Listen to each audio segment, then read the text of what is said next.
Okay, so I have my tissue positioned here and I'm ready to sew my embroidery guide. I'm using a Milner needle and a little green thread, which I'm going to completely cover over this green thread. I always work in hand, take a very small tiny stitch at the beginning, and I leave a little tail.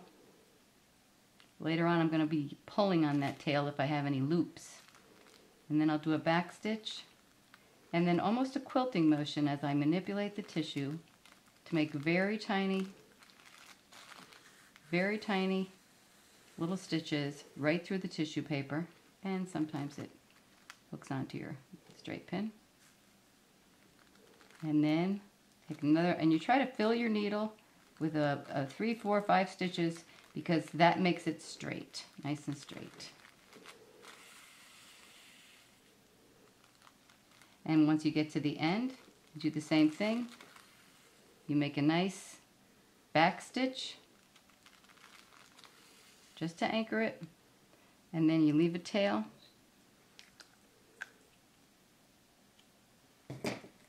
Just in case you have to pull that later. Now I'm just going to finish going around, and when I'm on a curve, obviously I'm going to make less stitches because I want to be nice, go around the curve nice and smoothly. So sometimes I'll even take 1 or 2 stitches just to make sure that I'm right on my line and that my spiral is going to work out nice. Move your work so you're always in control of your small stitches on a curve. The smaller they are, the easier they are to cover.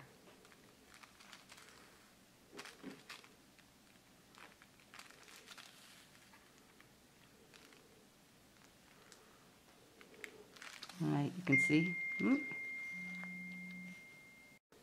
Careful not to catch your straight pins as you go around. The smaller they are, the easier they are to cover. And as you can see, I'm using my fingernail, to depress the tissue paper and manipulate it. So it's real easy.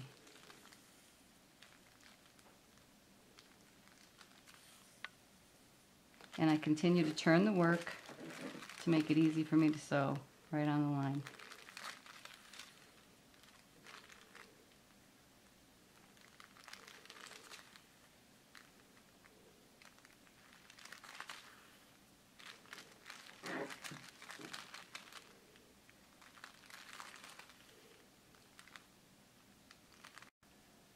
Okay, so now I've finished sewing all my embroidery guide. I'm going to remove my pins from the tissue paper, and then I'm going to rip this off nice and quickly, and whatever tissue paper is left, I'm going to use a little tweezer and take it away.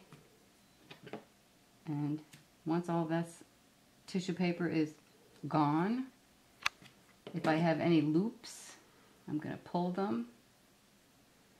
I'm just going to pull my little ends to get rid of the little loops so I don't have any loops. It's very forgiving, and even if I have a little loop I don't like, I can just stretch my fabric. It's very giving. Look at this. I can really stretch it and make all these stitches lie down straight, and then I'm going to cut all those little tails off when I'm done. And I have this beautiful embroidery guide. And then when I'm going to chain stitch right on top of that, and I know exactly where my needle is going to be going. Makes it so easy. And then when you're doing a chain stitch, you know right where you're going, and the pleasure of hand sewing is all yours.